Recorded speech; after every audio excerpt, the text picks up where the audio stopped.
봄띠 말띠 개띠는 가려야 될 방향 쪽이에요. 쪽문이 나 있으면 재수를 못 봐.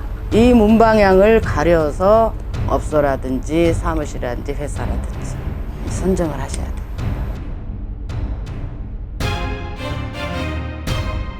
선생님. 네, 안녕하세요. 안녕하세요. 그 사업을 하고 있는데 잘 되다가 안 될 때 이렇게 체크해봐야 될 것 같아요. 아, 그래? 아, 기선지등부 하라면 되지. 이제 그것도 좋지만 이제 일반인들이 쉽게 좀 체크해볼 수 있는 것들. 있지.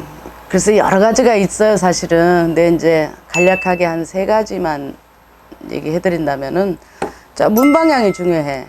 문이 어디로 나 있냐? 열고 닫는 문 방향. 그렇지. 이거는 이제 사업자의 계약서상 주인, 대표, 그 사람 위주로 봤을 때 문 방향이 중요한 걸 잘 살피고요. 그 다음에 터를 봐야지. 터가 사람이 살아야 될 터냐, 귀신이 살아야 될 터냐. 그것을 이제 간략하게 음택, 양택 이렇게 이제 구분을 하기도 하거든요. 그걸 또 잘 살펴야 된다며, 터. 1층에서 10층까지, 2층에서 뭐 100층, 20층까지 있어도 그 터의 기운은 다 틀리거든. 그래서 터를 좀 살펴야 되고, 그 다음에 3번째, 인연법을 잘 살펴라. 자, 협조자가 있을 수도 있고, 동조자가 있을 수도 있고, 상하 직원이 있을 수도 있고, 만약에라도 대기업은 법인, 중소기업, 개인 영업자, 또 개인 사업자, 하다못해 뭐 조그만 구멍가게도 가게야. 너 주인이 있을 거 아니야. 응? 할 때 협조자의 기운과 협조자를 잘 살필 필요가 꼭 있다. 나는 그렇게 3가지를 간략하게 말씀드리고 싶어요. 첫 번째 말씀해 주셨던 게 이제 문 방향. 이거는 사람마다 다 다를 수 있겠네요. 사람마다 다르죠. 같으면 뭐하러 보라 그러겠어. 예를 들어 저 같은 경우에는 문이 어디로 나 있어야 되나요? 남쪽 방향으로 나야 좋지. 남향. 어떤 이유로? 자, 그 문으로 누가 들어와? 길신이 들어와야지 되는 거야. 길신, 도와주는 신. 아, 길신. 그러니까 나를 도와주는 신이 들어와야 사업이 잘 되는 거 아니겠냐고. 그러니까 안 될 때는 그 문을 봐야지. 첫 번째 문. 그러니까 이거는 사실 일반인들이 체크하기가 좀 당장은 어려우니까. 그러니까 이제 예를 들어서 자, 사업자를 할지라도 자기 땅, 자기 집, 자기 건물을 안 가지고 있을 사람도 있단 말이지. 근데 그럴 때는 또 부득이한 경우가 없잖아, 있어요. 그럴 때는 그래서 또 비법이라는 게 있는 거 아니야. 근데 일반인들이 그러니까 구별할 수 있게 좀 방향을 알려주시면. 이제 나쁜 방향만 우선 일러드릴게요. 그리고 이제 이것 또한 이제 상세한 거는 전문 지식인한테 가서 여쭤보시고, 봄띠, 말띠, 개띠는 가려야 될 방향이 남쪽이에요. 남쪽 문이 나 있으면 재수를 못 봐. 또 이제 신자진, 잔내비띠, 쥐띠, 용띠들은 동쪽, 해묘미, 돼지띠, 토끼띠, 양띠는 북쪽을 가려야 돼. 북문이 나면 안 된다 뜻이라. 사유축, 뱀띠, 닭띠, 소띠 마찬가지 동쪽. 이 문 방향을 가려서 업소라든지 사무실이라든지 회사라든지 선정을 하셔야 돼. 그러니까 얻기 전에, 짓기 전에 다 마련을 해야 되는 상황이라. 두 번째가 터였는데요, 선생님.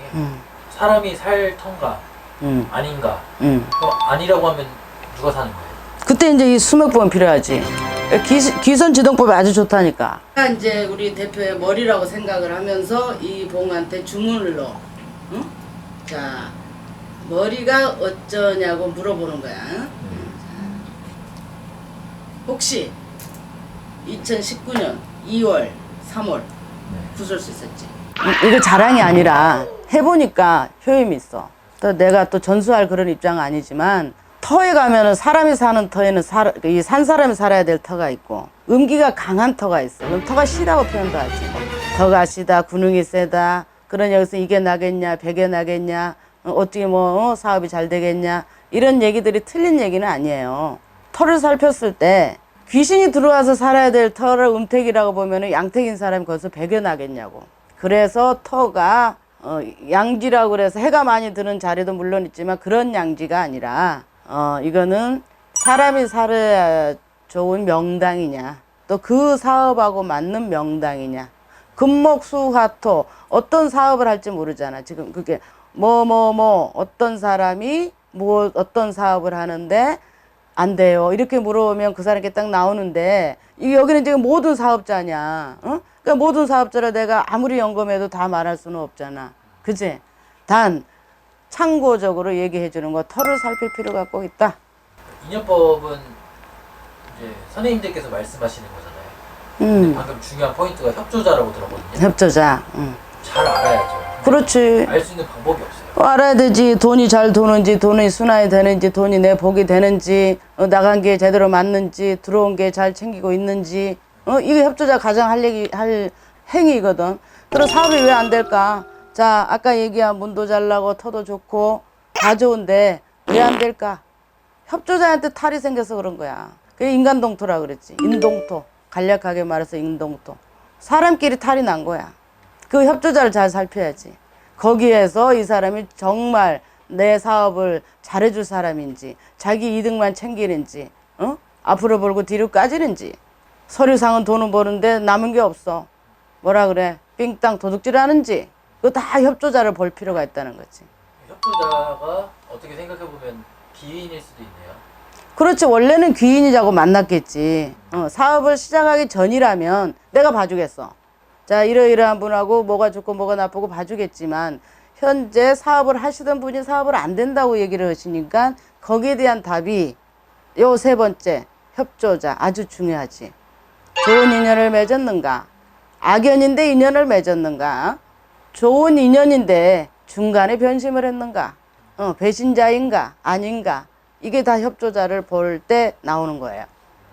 근데 지금 말씀드린 게 이제 사업을 하실 때 잘 되다가 만약에라도 안 될 때, 안 될 때 간략하게 이 세 가지를 이제 말씀드렸으니까 그걸 잘 살펴보시라는 뜻이고, 광범위하기 때문에 이게 전부라고 볼 수 없어요. 나이, 월, 일, 또 시. 그거가 이제 정확해야 더 정확한 답이 나옵니다. 감사합니다. 대원사 맷돌 할매였습니다.